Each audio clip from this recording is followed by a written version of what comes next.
This is a Watson Run Recording House production. It was a quiet night. A slight breeze could be felt in the air.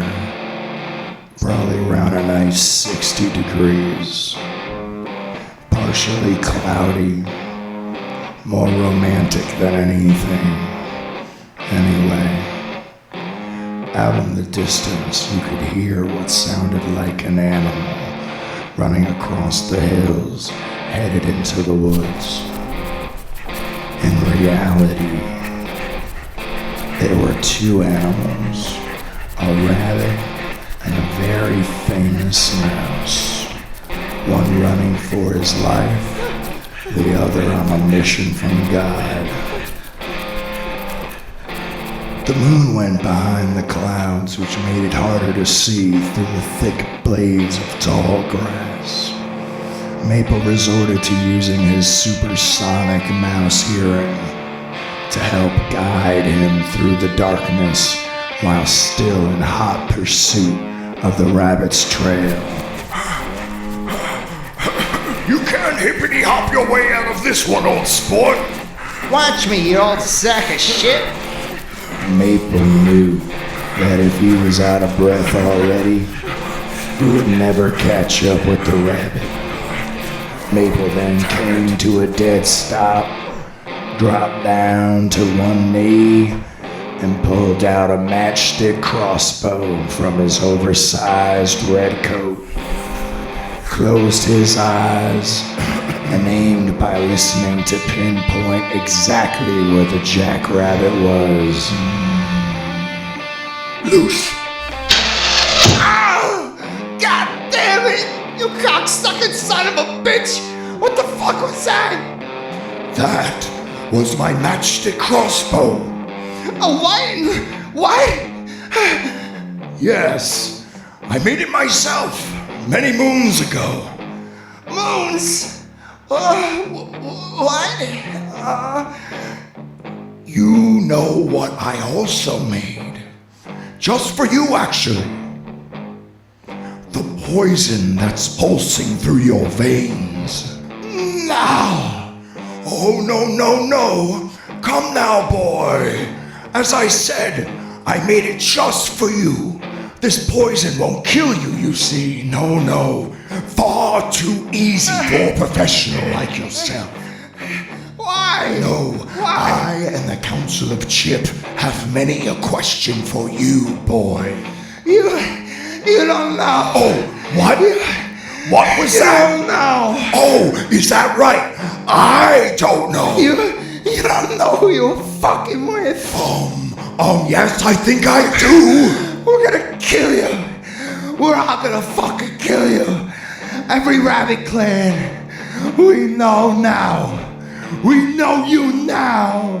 Oh, that'd be a real neat trick. Now let me take this thing out of your leg. Maple then pulled the poisonous stake out of the rabbit's hind leg. Ow! Oh, did that hurt? Like I said, this poison is not designed to kill you. It is designed to sedate you and act as a truth serum. Again, I say it will not kill you. A bullet whizzes past Maple's head and blasts into the rabbit's torso, blasting his body several feet, leaving a trail of smeared blood through the tall grass. The moon reflected in the blood.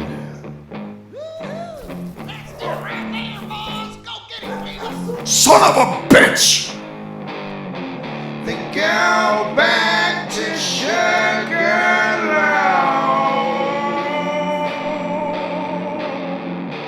to the hidden secret den of the Council of Chip.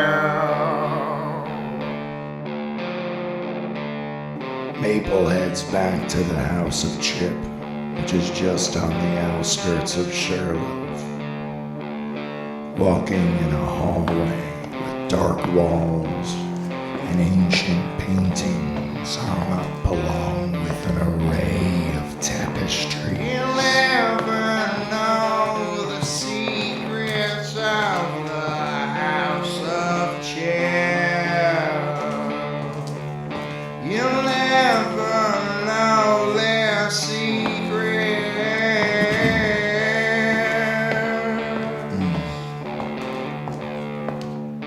It is by those who have suffered that the world is most advanced.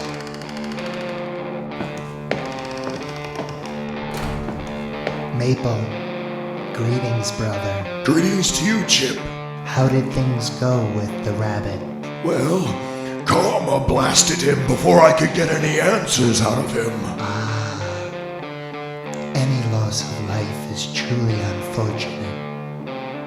It sways the balance of the universe. Some things are truly out of our paws. But just by speaking positive words, Maple, you shall receive kind echoes. Perhaps the cure to this curse is to lift it from your mind. Curse? What the hell you on about a curse? Only an expression, my dear friend. By curse I mean what plagues you, ails you. Perhaps by being more positive, as you once were, it will bring you better luck. Instead of the murder and death you've been far too accustomed to. Perhaps. Perhaps is a very dangerous word, isn't it, old friend? Besides, I opened myself up to the universe like that once. Yet, you know how that went down, don't you, Chip? Do you? I still have some questions. Yet, let's not mince about the issues of the past. I agree. Please, walk with me. So, tell me, why are you and your people, the House of Chip, so in love with the blue jay? They are a very noble bird. Beside from being some of the best flyers, they are fierce and loyal animals. The blue jay were originally the transporters of scrolls for the House of Chip. We still have very close ties with them today. And what of the sparrow? Exactly. What of it? Well, why don't you hold them at as high a regard as you do the blue jay? Maple poured himself a drink. Perhaps for the same reason some do not hold you up to the highest regard either, dear friend. Ah, they like the drink, do they? And other things. Maple, we should talk about Bashabo. What about Bashabo? He's been in our interrogation chamber for a week now. He still won't give up where and how he found the spell to awaken a Canaanite god using the blood of so many innocent pinkies. Let him rot. I'll be back for him. But for now, Twatson must be wondering where I've run off to. It was nice seeing you, Maple, as it should be. As it should be, old friend.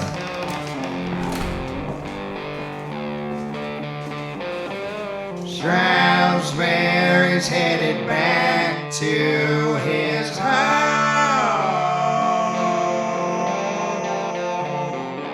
Gonna see if Twatson still mourning the death of Elma.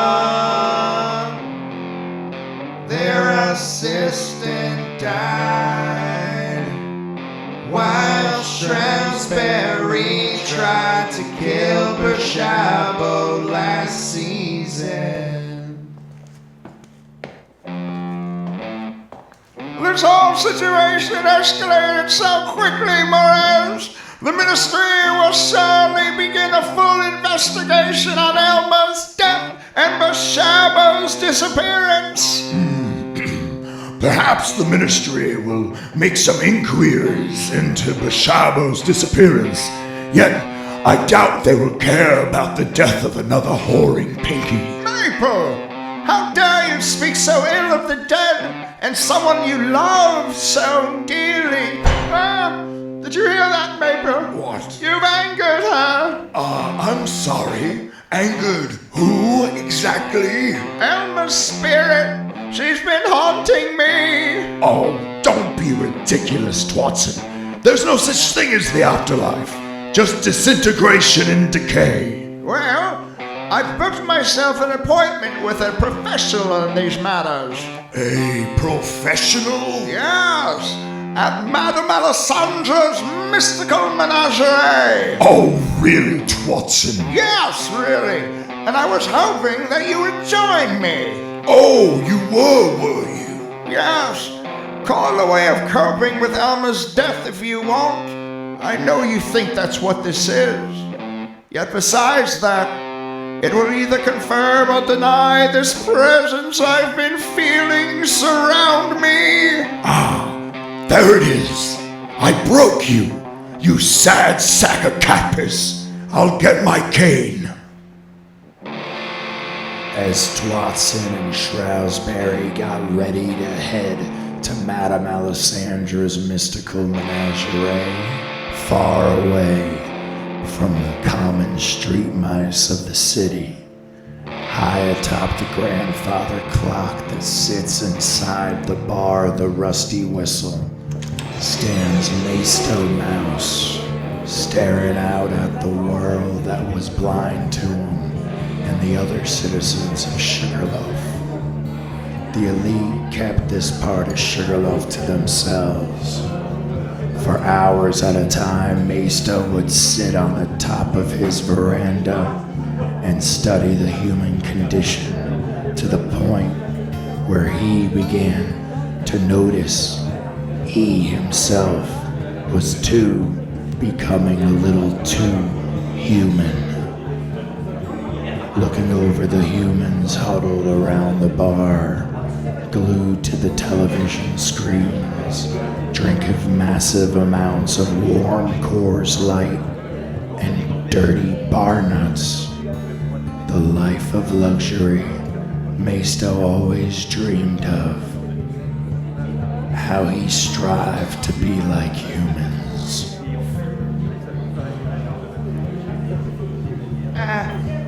Minister Maisto, How many times have I told you not to disturb me on my veranda? This pod of Sugarloaf is not for you, you see. It's for me. I understand, sire. My mistake. Perhaps Lucille's cage is a place better suited for the likes of Oh, you. please, no, sire. Please. Please, anything but that. Quiet and quit your sniveling. Now, what was it that you interrupted me about? The grandfather clock's bells began to ring. The two made their way into Maisto's office, inside the wall behind the grandfather clock. Maisto locked the door to his veranda with a key that he kept on him at all times. Maisto sat down at his desk where a meal of steak and fly sauce had been prepared. The hench mouse, standing in front of Minister Maisto's desk, nervously continued to give his report. Forgive me again, sire. I come to inform you about the leads we've made since the disaster at Bashabo's magic show. Yes. Bugs, tell me, Shrouzberry apparently broke the case of the missing pinkies wide open. And in the process, shot that pinky trash and caused an assistant dead. Did we see the body? Our contact did see the body at the funeral and confirmed that the Pinky Elma is dead, sire. Oh, excellent. That little bitch of a headache has finally been dealt with. We still have her father in a cell, correct? Yes, sire. Has he started playing nice? Unfortunately not, sire. He still refuses to help with the mocking up of the plans for the expansion. Give him time. He'll break. They all break. Don't go telling him about the death of his whore of a daughter, either. We need him driven. Maybe hold her death over his head. Tell him we have her kidnapped. Cut off another pinky whore's finger. Show it to him with a bow. That should get him drawing up some plans into old Sugarloaf for us in no time. Absolutely, my lord. And about the disappearance of Bashabo. I wonder if those rascals' chip had something to do with Bashabo's disappearance. Bring me our file on him. I want to open up a full investigation on his whereabouts. Maisto cuts into his steak and fly sauce vigorously and tears into it with his sharp teeth. We wouldn't want our citizens thinking we're lazy now, would we? No, sire. Absolutely not. Always watching. Always watching, sire. Thank you.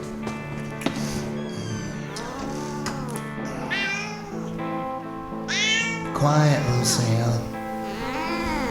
Soon. Soon.